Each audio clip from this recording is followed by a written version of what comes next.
Fala projetistas, fora do comum, tudo beleza com vocês? Recentemente aconteceu comigo uma coisa muito interessante que me deu a oportunidade de ensinar para os meus alunos do meu curso Mestre do Arduino como eliminar interferências dos seus projetos. Sabe aquelas interferências que às vezes acontecem nos projetos que a gente monta com Arduino, com microcontroladores, com eletrônica digital, analógica? Que, por exemplo, o seu Arduino fica resetando sozinho quando aciona um relé, ou quando aciona uma carga, ou quando você não pressionou o botão, mas o seu projeto funciona sozinho, ou quando você coloca o seu projeto próximo de um equipamento e esse equipamento interfere no seu projeto e ele não funciona direito. Aqueles problemas que enchem muito o saco da gente. Então eu tive a oportunidade, porque isso aconteceu comigo, eu peguei aquele meu projeto, que é o dispenser de álcool em gel, que eu ensino a fazer aqui no canal, e eu coloquei ele próximo de um transformador que eu uso para ligar micro-ondas aqui de casa.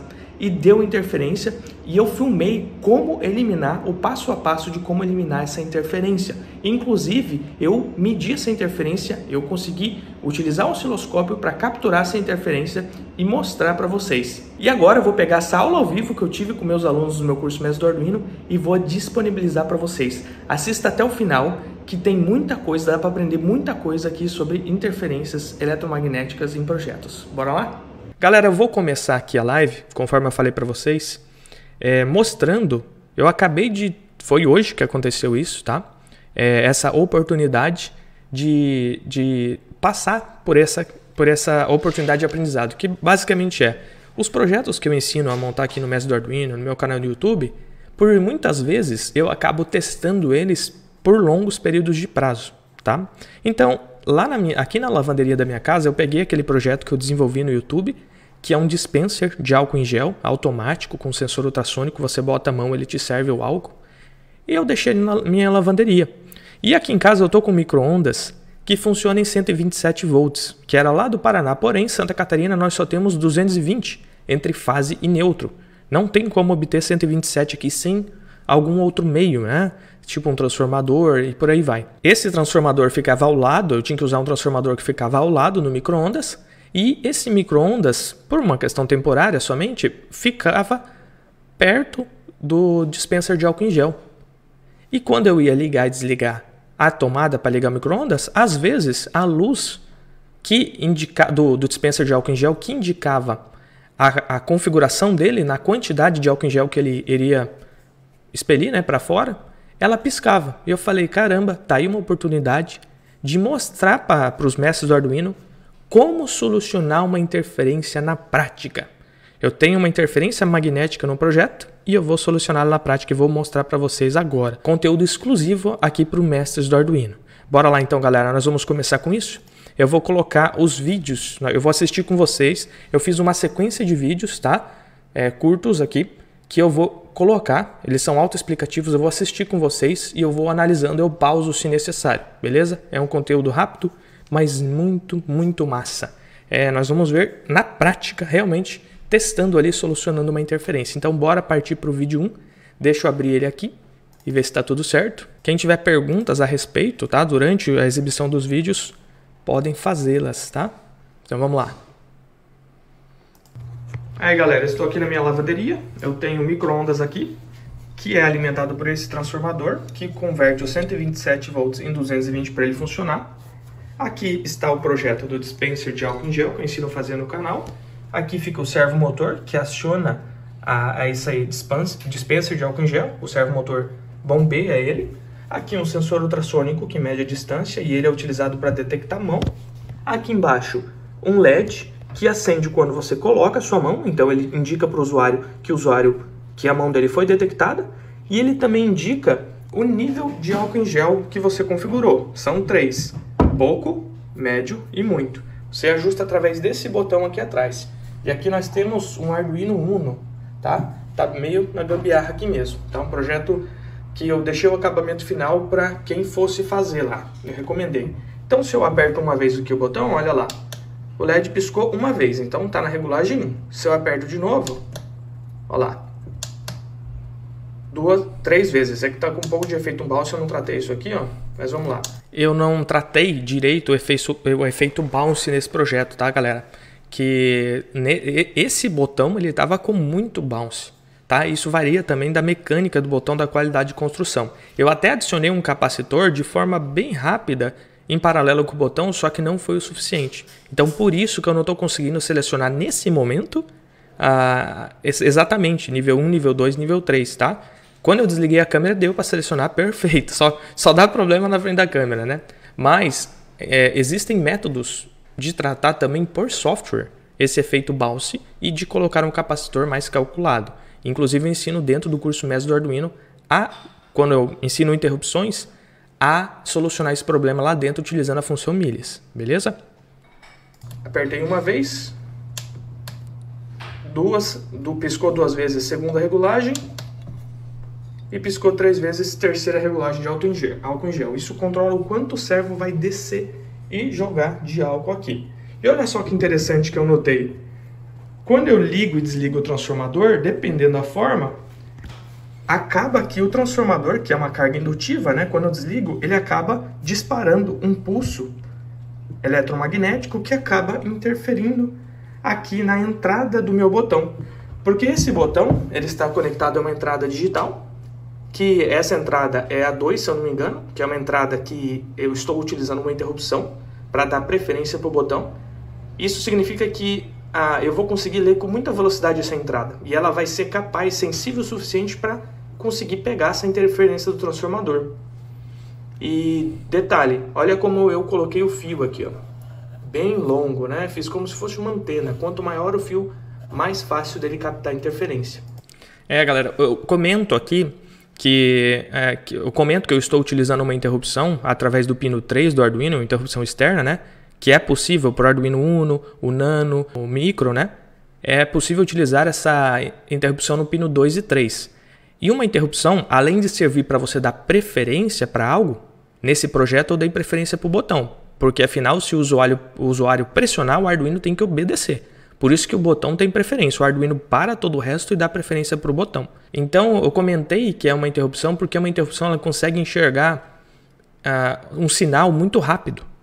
Para isso que ela serve, inclusive, né? Se ela serve para dar preferência para algo é porque ela tem que enxergar algo muito de forma rápida. E ela é tão sensível, tão rápida, que ela fica muito suscetível a interferências. Se eu estivesse utilizando uma entrada com digital write, por exemplo, que é mais lento, em vez de utilizar a interrupção, talvez essa interferência não chegaria até o Arduino, tá? Se bem que eu acho que chegaria porque a gente vai medir com o osciloscópio a interferência do transformador aqui nesse vídeo, e vocês vão ver que eu acredito que ainda interferiria, mas bora vamos prosseguir aqui.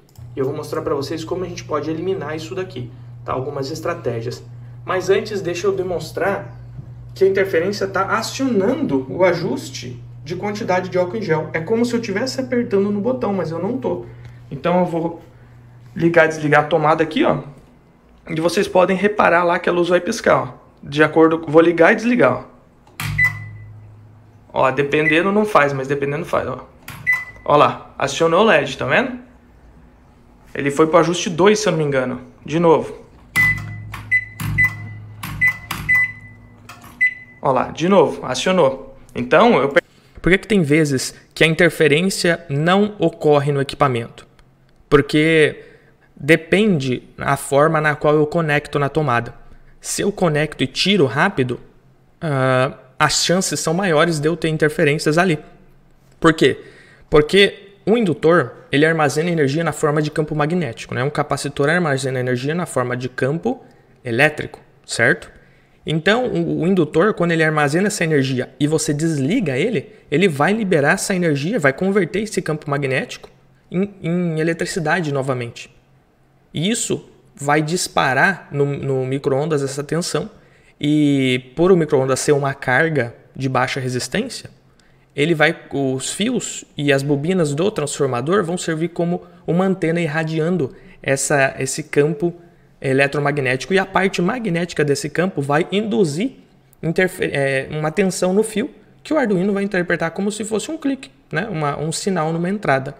Então não é toda vez que isso vai acontecer, porque eu preciso de um tempo certo de ligar na tomada, eu preciso de um tempo certo de desligar o indutor, o micro-ondas precisa estar com seus capacitores internos da sua fonte descarregados para surtir uma maior corrente no transformador, e com isso ele ter um fluxo magnético maior. Então vejam só, depende. Porém, isso não pode acontecer nunca. E vocês já viram que já aconteceu 2 vezes de eu ficar desligando e desligando o micro-ondas. Inclusive, eu percebi isso na hora que eu fui ligar o micro-ondas. Na verdade, foi na hora que eu fui desligar, aconteceu, né? Várias vezes. Então isso não pode acontecer, né? Percebi isso quando eu fui ligar e desligar o transformador, que essa interferência acabava interferindo no meu projeto. Isso não pode acontecer, mesmo o projeto estando próximo aqui. Então vamos tentar resolver esse problema aqui com alguns métodos. Tá, bora partir para o vídeo 2 então, na qual eu utilizo a primeira estratégia para tentar solucionar esse problema. Bora dar uma olhada.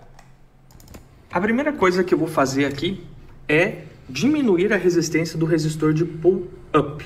Porque aqui, ó, eu estou utilizando o pino 3 e eu ativei lá na programação um resistor de pull-up interno. Então, dentro do microcontrolador, ele colocou um resistor de aproximadamente 32 kΩ conectado nessa entrada e ao VCC. E, para acionar essa entrada, o meu botão, ó, ele pega um sinal do ground e manda para o positivo, tá? Então, o que acontece? Esse resistor que mantém o meu sinal no nível desligado do meu projeto, digamos assim, no nível VCC, tá? Ele é muito alto. Ele é um resistor de 32 kΩ, segundo o datasheet do Atmega 328P. Então, ele permite com que um sinal fraquinho interfira na minha entrada digital, fazendo com que a minha entrada digital possa ser acionada por um sinal fraco, porque o resistor é muito alto. Qualquer corrente vai acionar esse meu pino. Então, eu baixo o valor do meu resistor de pull-up, que é o resistor conectado entre o pino e o VCC. E para mim fazer a tensão desse pino aqui chegar no nível baixo, para o meu microcontrolador detectar que eu pressionei o botão, eu preciso de muito mais corrente. Logo, pode ser que a interferência, esse pulso magnético que está induzindo uma tensão aqui na minha entrada, não seja forte o suficiente para acionar o meu pino, fazendo com que o Arduino pense que eu apertei o botão com esse resistor aqui. Bora tentar então. Vou ligar esse resistor entre o pino e o VCC. Né? Eu não vou desativar o resistor de pull-up interno porque não precisa. Então nós vamos ter um resistor de 470 ohms, que é esse resistor aqui, em paralelo com o de 32K lá dentro. Pessoal, olha só que interessante. A minha primeira estratégia foi adicionar um resistor de pull-up externo com valor de resistência mais baixo. E isso ajuda na maioria das vezes, tá? Na maioria das vezes isso ajuda. Inclusive teve um aluno, acho que foi o Daniel, ele montou um painel grande para controlar as bombas num condomínio. E ele teve um problema, na qual ele não pressionava os botões, porém o equipamento estava acionando nesse painel. E eu recomendei para ele baixar os valores dos resistores, tá? E isso ajuda muito a resolver esse problema. Por quê? Os resistores internos de pull-up do Arduino, que nós estudamos no curso também, eles são de 32 kΩ. Isso significa que o microcontrolador, ele conecta na entrada, no pino 3 do Arduino, por exemplo, um resistor e na outra terminal do resistor ele conecta ao VCC. Então nós temos um resistor de 32 kΩ mantendo esse pino ligado. E vocês concordam comigo que basta uma corrente pequena entre o pino e o ground para mim conseguir baixar a tensão desse pino e fazer o microcontrolador entender o sinal zero, nesse caso fazendo acionar o meu dispenser de álcool em gel? Por quê? Porque precisa de uma corrente muito pequena? Porque o valor do resistor é alto. Então, com pouca energia, eu consigo fazer esse pino mudar o estado, o nível dele. Então, eu coloquei um resistor de pull-up com uma resistência mais baixa. Logo, o sinal positivo no meu pino está muito mais forte. E para mim fazer a tensão desse pino cair, fazendo com que o Arduino identifique o sinal e acionando o dispenser de álcool em gel, é muito maior. Eu preciso de muito mais energia. E talvez essa interferência externa do meu transformador não tenha energia suficiente para fazer isso. Tá? A gente vai descobrir se realmente isso deu certo agora. Bora partir para o próximo vídeo então. O resistor está conectado, pino VCC e a entrada, e vamos ver se alterou alguma coisa, se ele ficou mais resistente. E olha só, galera, o jeito que eu conectei o resistor. Eu conectei o resistor então, deixa eu achar um frame aqui bom, entre o pino 3 e o VCC, o resistor de pull-up, que mantém um sinal em nível alto, tá? Quem não lembra, tem aula no curso. O jeito que eu fiz essas conexões elétricas com os terminais dos componentes desse tamanho é horrível para interferência eletromagnética, para deixar o seu circuito imune. Por quê? Quanto maior o terminal, mais ele vai servir como uma antena captando interferências externas. Não seria o correto fazer isso, porém, eu queria testar para ver se nessa configuração ia resolver o problema. Beleza? Então, assim que foi ligado o resistor. Deixa eu abrir o próximo vídeo aqui. Beleza, alimentei o projeto está praticamente... Então é o teste agora, vamos testar se o resistor de pull-up interno com resistência menor ajudou ou resolveu. No mesmo lugar, assim como a fonte de alimentação também está praticamente no mesmo lugar. E bora ver se o botão continua funcionando, ó.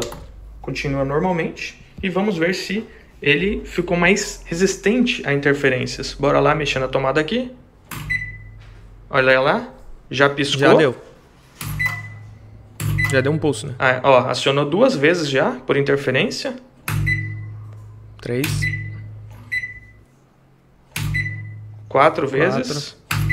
Então vocês podem ver que às vezes não aciona, mas ele ainda está suscetível a interferências, né? 5 vezes. Então quer dizer, pessoal, não ajudou muito. Não era esse o problema. Tá? O nosso problema não é em baixa frequência, é em alta frequência. Tá? E o nosso problema, e nós não conseguimos utilizar o resistor para contornar esse problema porque a energia transmitida pelo transformador pelo ar em forma de onda magnética é muito potente. Inclusive eu até escutei algumas interferências no microfone, ou seja, até o celular sofreu alguma interferência, tá? Pouca, mas sofreu. Eu acredito que seja isso. Não sei, pode ser meu equipamento aqui também que tenha dado algum problema. Alguém tem alguma sugestão do que dá pra gente continuar fazendo aqui? Nós já vamos agora para o próximo vídeo, que seria a segunda solução. O resistor de pull-up com resistência mais baixa. Para esse caso não resolveu. Para muitos casos resolve, quando a sua entrada está com acionamento aleatório, fantasma, indevido. O Sérgio Marchetti comentou: coloca um filtro RC passa baixa. Olha só, Sérgio. Será que esse filtro RC vai funcionar? Nós vamos até analisar a característica desse ruído no osciloscópio, a frequência dele. Bora ver então, né? E aí, galera, alguém tem mais alguma sugestão do que dá pra gente tentar fazer aqui? Por isso que é importante vocês testarem os projetos de vocês, galera. Colocarem para funcionar. Esse dispenser de álcool em gel tá funcionando há 6 meses direto ligado na tomada. Nunca deu um problema, tirando essa parte que ele é suscetível à interferência, mas nunca falhou. Tamanha confiabilidade do Arduino. Aquele projeto que eu mostrei para vocês, o curso gratuito lá no YouTube, Primeiros Passos com Arduino, que é um painel que controla a bomba lá da casa do meu pai e da minha mãe lá no Mato Grosso, que é controlado a uma distância de 80 metros, sem fio, até hoje funciona 24 horas por dia. Galera, a solução agora que eu vou tentar, que eu acredito que vai ser a matadora, é utilizar um filtro passa-baixas RC. Dá só uma olhadinha. Olha só, o Sérgio e o Ademo já acertaram aqui. Mas será que vai funcionar? Um filtro passa-baixa RC nada mais é do que um filtro composto por um resistor e um capacitor, por isso que um filtro RC. E ó, nós temos um capacitor de 100 nanofarad aqui, né? Ou 100.000 picofarad, e um resistor de 27 ohms. Então, como que esse filtro vai funcionar? Primeiro, a nossa entrada, que é o pino 3, ela está conectada a um terminal do capacitor e o ground a outro terminal do nosso capacitor. E o capacitor, vamos lembrar, quando ele está suscetível a uma alta frequência, ele vai se comportando cada vez mais como um curto. Cada vez mais frequência em cima de um capacitor, mais é difícil para a corrente passar, mudar, na verdade. Mais fácil é para a corrente passar, mais difícil é para ela alternar. E isso sobe a corrente, né? Então ele se comporta como um curto para altas frequências. Logo, todo sinal que vier através do nosso botão aqui, ó, ou que seja induzido aqui no nosso fio, e passar por esse resistor e tentar chegar na nossa entrada, ela vai ser curto-circuitada para o ground. Todo sinal de alta frequência que tentar fazer isso. E o resistor está aqui justamente para permitir com que esse sinal seja atenuado, para que haja uma queda de tensão em cima do resistor. Porque o capacitor vai curto-circuitar esse terminal do resistor. O sinal está vindo pelo outro, o resistor vai dissipar, então, esse sinal de alta frequência. Beleza? É assim que funciona um filtro RC, passa-baixas. O nome do filtro é passa-baixas porque ele vai deixar só passar baixa frequência. As altas frequências, que normalmente são sinais de interferências, como por exemplo o sinal que é emitido pelo nosso transformador, conforme a gente já vai ver no osciloscópio, são sinais de alta frequência, normalmente, tá? Então, os sinais de alta frequência vão ser atenuados e o de baixa frequência, que é o nosso botão, né, um clique, bem baixa frequência mesmo, tá? Vai ser recebido normalmente pela nossa entrada. Deixa eu mostrar para vocês a topologia desse filtro. Massa demais. Vamos continuar vendo a explicação do filtro passa baixa que eu já coloco em detalhes. Quem tiver alguma dúvida aí pode já colocar nos comentários, pessoal. A topologia basicamente é essa. Então o sinal, aqui nós temos a tensão de entrada, né? V, entrada do sinal, e aqui a tensão de saída, VS. O sinal entra por aqui, passa pelo resistor, e lembrando que esse resistor está aqui para permitir a queda de tensão. E o capacitor ele vai curto-circuitar o sinal de alta frequência que vem aqui. Toda a componente do sinal de alta frequência ele curto-circuita com ground, né? Atenuando, diminuindo esse sinal em cima do resistor, beleza? É necessário ter o nosso resistor para gerar essa atenuação. Claro que também existe a resistência do próprio fio, caso você não utilize um resistor, mas tem os cálculos certinho. E a fórmula para a gente calcular esses componentes, eu chutei ali uns valores de componentes que vão dar uma frequência de corte de mais ou menos 58 kHz, tá? Então tudo abaixo de 58 kHz vai passar, tudo acima disso vai ser cortado. Eu acredito que vai funcionar porque normalmente interferências vai depender, claro, o projeto e o ambiente, mas normalmente são na casa dos megahertz. A fórmula é essa, ó, a frequência de corte do nosso... A frequência de corte aqui é a frequência na qual o nosso sinal, a partir dessa frequência, vai ser atenuado de forma exponencial, beleza? Então, a partir dessa frequência de corte, a tensão desse sinal, o nível dele começa a ser atenuado. Então, galera, a frequência de corte é isso mesmo, tá? Basicamente, nós vamos calcular para o nosso filtro passa-baixas, que é um filtro que deixa passar baixas frequências, uma frequência de corte. E essa frequência de corte nada mais é, conforme eu comentei ali, a frequência que ele vai começar a baixar o sinal. Por exemplo, imagine que deu 1000 Hz. É a frequência de corte do nosso filtro passa-baixas RC. Até 1000 Hz ele deixa passar de frequência. Acima disso, acima dessa frequência de corte, ele vai começar a atenuar o sinal, ou seja, diminuir a amplitude. E a frequência de corte é a frequência na qual o sinal está atenuado em mais ou menos menos 3 decibéis. Beleza? Decibéis é uma unidade que a gente usa de amplitude, basicamente, né? Uma escala, na verdade, de amplitude. Então, basicamente, entendo que menos 3 decibéis vai dar mais ou menos 70% da tensão total de entrada do sinal. A fórmula é 1 sobre 2π, π é uma constante, né? Multiplicado pelo valor do resistor e depois multiplicado pelo valor do capacitor. Então, como vocês podem ver aqui, ó, eu calculei a frequência de corte para esse resistor que eu estou utilizando de 27 ohms e esse capacitor de 100 nanofarad e deu uma frequência de corte de 58 kHz, quase 59. Então tudo abaixo de 58 kHz não vai passar, ou melhor, vai passar, e tudo acima dessa frequência vai começar a ser atenuado de forma exponencial. Então 60 kHz vai passar ainda, mas já vai ser bem menos. 70 vai passar bem menos. 80 bem menos. Megahertz não vai ter tensão nenhuma, não vai ter sinal nenhum, beleza? Então, galera, percebam o valor do capacitor que eu coloquei de 100 nanofarad do tipo cerâmico. Por que cerâmico? Porque ele vai ter uma baixa resistência e uma baixa indutância interna. Então, ele vai reagir muito bem a altas frequências. Por isso que a gente não utiliza capacitores eletrolíticos para alta frequência. Porque o capacitor eletrolítico ele possui muita alta indutância e resistência. Porém, ele possui uma alta capacitância. Então, vejam só. Eu chutei esses valores do nada porque é um filtro meio que padrão para interferências dessa característica. Interferências dessa forma normalmente atuam na casa dos megahertz. E a gente está deixando passar interferência só abaixo de 58 kHz. Então, megahertz vai ser atenuado, vai ser limpado pelo nosso filtro. Beleza? Bora para o próximo vídeo que já é o teste, né? Já é o teste do nosso filtro passa-baixo para ver se ele funcionou. O Rogério comentou, Rogério Alvarenga Macedo, eu criaria uma blindagem no cabo do botão podendo trançá-lo. Legal. E, nesse caso, o mais recomendado é um fio blindado para o botão, que é um fio que tem uma capa metálica em volta, que protege os condutores internos da interferência externa. Essa capa metálica absorve essa interferência. Agora o projeto com o filtro RC, tá? Da mesma forma, mais ou menos a mesma posição, a fonte também passando no mesmo local. Bora tentar causar interferência. Ó. Vou ligar aqui. Vamos ver se o LED lá pisca. Antes, vamos conferir se ele está funcionando, né? Funcionando o filé.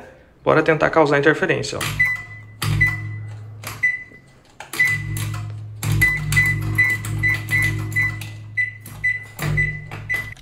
Galera, eu botei para quebrar aqui.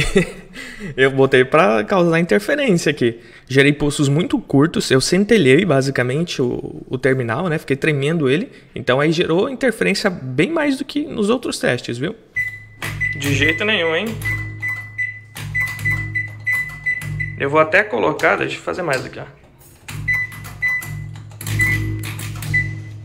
Ó, não piscou nenhuma vez, hein? Depois do filtro passa baixo RC. Não piscou nenhuma vez. Já teria piscado pelo menos 5 vezes no outro. Vou até colocar o projeto colado no transformador aqui, ó. Olha lá.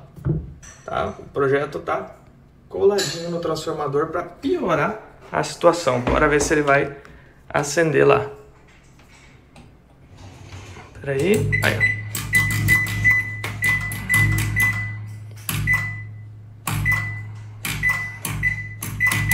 Pulsos mais longos também eu tentei, mais curtos, mais longos.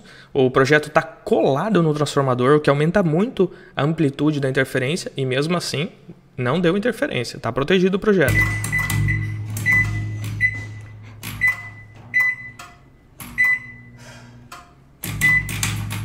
Pessoal, o projeto realmente há provas de interferências, tá? Ficou muito bom. E lembrando que o que eu poderia fazer mais aqui para eliminar mais interferência? Como a nossa fonte de interferência ela é uma fonte magnética, nós poderíamos então cobrir esse circuito com uma capa magnética para funcionar como se... Magnética não, pessoal, metálica, tá? Capa metálica. Fosse uma gaiola de Faraday, tá? Absorvendo as interferências. Então eu colocaria uma chapa de metal aqui tampando o projeto dos dois lados, né? Totalmente ele tem que ser. E essa gaiola não ia deixar as interferências magnéticas chegarem. E o fio que sai do nosso sistema, né, fechado aqui e vai até nosso botão, precisa também ser um fio blindado. O fio blindado é aquele fio que tem os condutores internos e tem uma capa metálica, outro fio em volta desses conectores para proteger eles. Esse fio também tem que ser conectado aqui ao ground. Isso daria uma proteção extra no nosso circuito, porém, nada mais aqui está suscetível a essas interferências. Porque a entrada é a parte mais suscetível, né? O resto está funcionando filé, galera. Bora dar uma olhadinha em como capturar essas interferências para a gente ver o nosso inimigo, como que ele é, né? Para a gente ver a forma do nosso inimigo. Então, já vou mostrar para vocês como utilizar o osciloscópio para medir essas interferências. Inclusive, pessoal, olha só que interessante. Eu conectei meu osciloscópio aqui para poder capturar essa interferência. Então, na ponta dele aqui eu fiz um loop. Tá? Curto-circuitei a garra de jacaré com a ponta de prova para fazer um loop e capturar interferências para fazer como se fosse uma antena, né? Para mim ter, porque a interferência magnética ela vai vir e vai fazer com que os elétrons no fio se movimentem, gerando uma diferença de potencial no fio, que eu vou medir essa diferença de potencial entre o terra e a ponta de prova, por isso que eu tenho que curto-circuitar. E aqui nós vamos capturar. Coloquei meu osciloscópio no modo de captura single, para ele capturar um pulso só, acoplamento AC, né? Então ele está solto e pronto. Pronto, o osciloscópio capturou o pulso e pausou. Pausou a tela, congelou a tela. Olha lá. Essa é o nosso pulso da nossa interferência. Sempre em corrente alternada, é claro, sempre um pulso alternado. Deixa eu tentar capturar uma onda mais bonitinha que essa. Eu tentei pegar uma onda mais bonita. Vamos lá. Olha lá. Isso, essa daqui tá melhor para ver a frequência. Olha só, vou dar um zoom e usando os cursores aqui do meu osciloscópio, eu vou posicionar um cursor numa crista de uma onda e o outro cursor na outra crista da outra onda. Para medir o período e a frequência de 41 MHz. Olha só que interessante. Então essa frequência é a frequência que a gente teria que projetar o nosso filtro RC para cortar do sinal. Então eu poderia calcular o valor do resistor ou do capacitor especificamente para essa frequência, porque ali eu chutei para frequências na casa de megahertz, né? Viram, galera, como que a interferência é mostrada no osciloscópio? Muito massa, né? Quem gostou, pessoal, dessas dicas aqui exclusivas do Mestre do Arduino, já vamos começar a responder as perguntas da galera que tá massa demais. Muito massa, né, galera? Consegui inclusive ver a interferência no osciloscópio e como esse filtro passa-baixas ajudou bastante, né? Até hoje nunca deu nenhuma interferência. Se você gostou desse vídeo, clique em gostei, se inscreva aqui no canal para receber mais vídeos como esse e até o próximo vídeo com mais um projeto super louco.